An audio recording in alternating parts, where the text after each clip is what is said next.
Well, good morning. Today is Monday, the 20th of July, and today we are in Mark's Gospel, chapter 14. We're going to look at verses 1 through 11 this morning.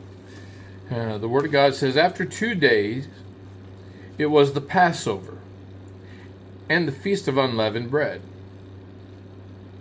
And the chief priests and the scribes sought how they might take him, that's Jesus, by trickery and put him to death.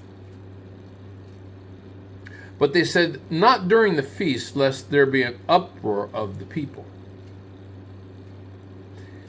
And being in Bethany at the house of Simon the leper, as he sat at the table, a woman came, and she had an alabaster flask of very costly oil of spikenard. Then she broke the flask and poured it on his head. But there were some who were indignant among themselves and said, Why was this fragrant oil wasted? For it might have been sold for more than 300 denarii and given to the poor. And they criticized her sharply. But Jesus said, Let her alone. Why do you trouble her?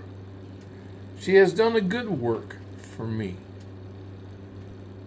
For you have the poor with you always, and whenever you wish, you may do them good. But me you do not always have. She has done what she could. She has come beforehand to anoint my body for burial. Assuredly, I say to you, wherever this gospel is preached in the whole world, what this woman has done will also be told as a memorial to her. Then Judas Iscariot, one of the 12, went to the chief priests to betray him to them.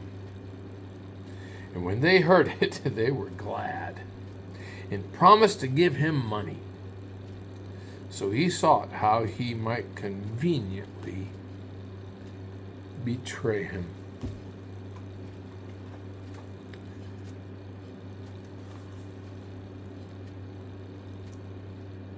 It's hard to imagine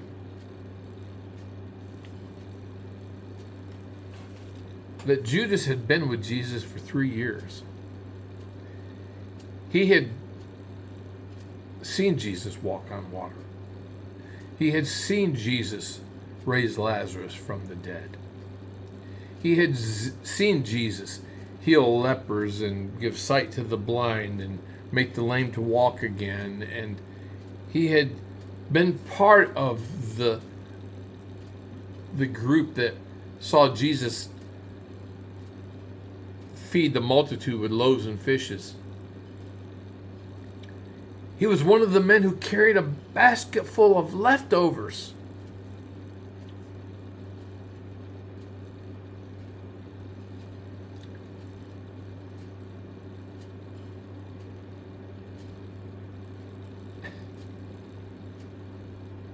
He had seen all of these things.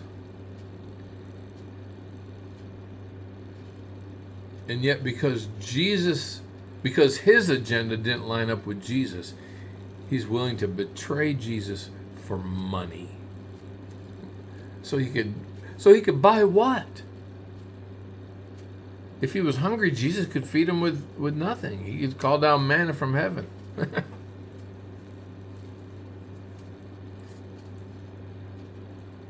How is it possible for someone to deceive themselves into thinking that this was the right thing to do? I mean, it's just mind-boggling, isn't it? I mean, if you think about, and I've noted this before, the power of unbelief. I mean, think of the children of Israel who came out of Egypt. They'd seen the plagues. They'd seen the pillar of fire by day and of cloud by day and fire by night. They'd seen the Red Sea part so they could pass through on dry ground. They'd seen Pharaoh's army drown in the midst of the Red Sea after they passed through. They'd seen the manna come down from heaven. They'd seen water come from a rock. And yet over and over and over again they doubted God. Over and over. When God said, I'm giving you this land, they send spies in. They come back, oh, we can't take this land. It's full of giants. They make us look like grasshoppers. God can't. We don't believe God. We don't trust God. And that whole generation died in the wilderness, save Joshua and Caleb. And now we see, here's Judas, one of the 12. He walked with Jesus. He witnessed. He was one that went out and preached the gospel of the kingdom. He was part of all of that. And yet, he becomes a tool of Satan. Now, ultimately, it was ordained of God that he would be betrayed the way he was.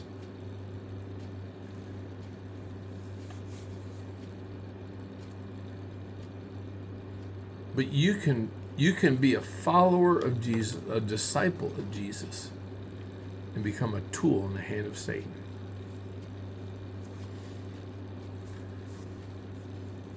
It's a little mind-boggling. It's also a cautionary tale of just how easy it is to become deceived and getting wrapped up in your own agenda, thinking you know what's best, thinking you even. I had a good discussion this morning at breakfast with some other pastors. And the idea that the pastor is an employee of the church. Can I tell you that's a lie from the pit of hell? Jesus is the head of the church.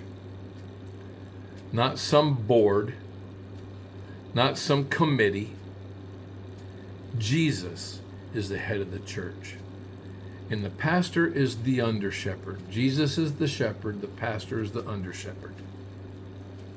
Pastor has to answer to the Lord first and foremost, not to some group of men who are not called of God to ministry. And the pastors will give an account to God. You can trust that. And are there accounts of pastors who've abused their power and abused that authority? Absolutely. And that's a cautionary tale in and of itself. But there's a stern warning. Those who desire to be an elder, an overseer, desire good work, but they will be held to a greater accountability.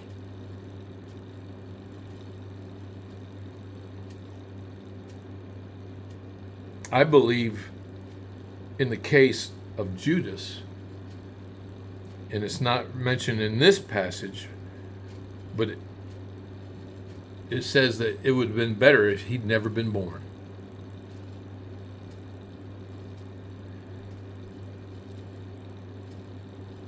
He betrays the Son of God. He becomes part of this plot. And I think what drove him over the edge was he was the treasurer of the group. He held the money back, right? And here was this woman. Her name's not mentioned here. In other passages, other gospels, it's Mary. Okay? Mary Magdalene. And what do we know? This was a valuable ointment, scented with spikenard. Okay? And it was extremely valuable. It said this could have been sold for 300 denarii. Now, I don't know what that equates to off the top of my head in our terms, but it's a lot of money. It was very valuable. This wasn't something you just went down to the Dollar General and picked up. Okay, this was a specialty item. This was a rare ointment, and absolutely could it have been sold and the money given to the poor? Yes, but was that really what Judas was worried about? No, because what he was really worried about was that was money that could have gone into his purse, and he was skimming some. He was skimming some off the top for himself. See, the bottom line with Judas was that although Jesus is Lord, his God was money. The thing that he valued more than anything was not Jesus. It was money.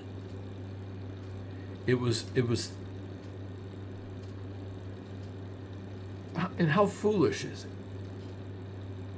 I mean, what can you... Jesus promised everlasting life.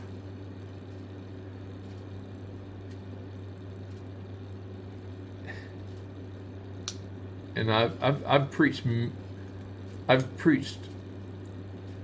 over 80 funerals in my lifetime. I've never gone to the cemetery with a hearse followed by a U-Haul. I know that's an old saying, but the truth is we don't take... Naked we come into the world, and naked we leave. We don't take anything with us.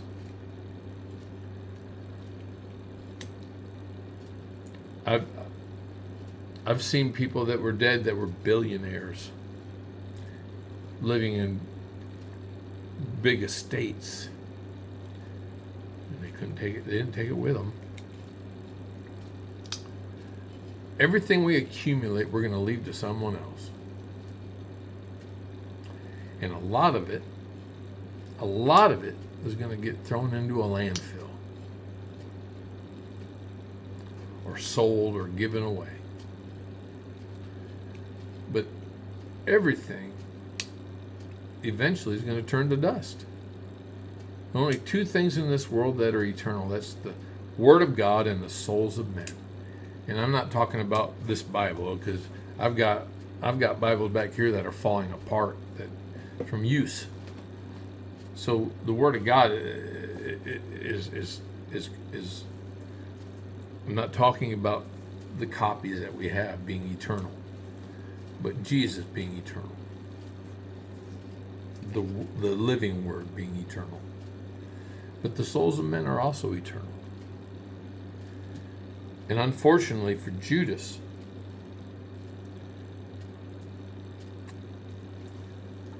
he walked with Jesus for 3 years. But he's going to be separated from Jesus for all of eternity. Because he chose to worship the god of mammon, or money. But in contrast, this woman, Mary, she chose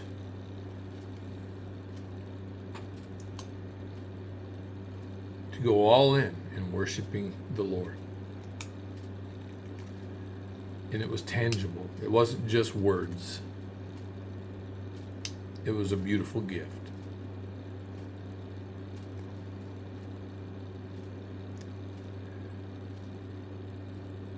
There's a lot of ways we can apply this to our life. Don't worship money. Don't make the bottom line in your business the only thing that matters.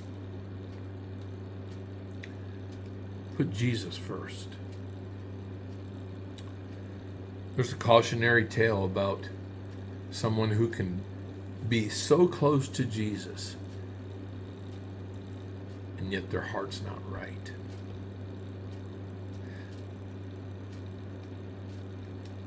Are you one of those people, you've seen God's faithfulness over the years, but you don't follow him, you don't love him with all your heart, soul, mind, and strength? You're distracted. Be careful.